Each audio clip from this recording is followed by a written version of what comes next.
Anyang, nabudol na naman ako ng Simplas. It's Simplas Vacuum 3-in-1 Cleaner.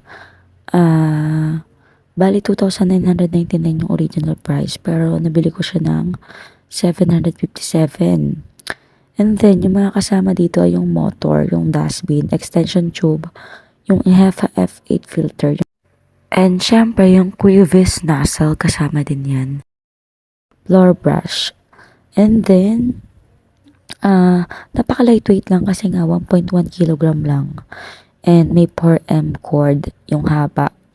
As in, mahaba naman. Okay naman yung haba, basta may extension ka. And also, hindi mahirap i-assemble kasi sobrang konti lang ng mga parts, kaya mabilis lang i-assemble. And then, ayan yung itsura. Ayan, yung air outlet, yung sponge, tapos yung cyclone filter.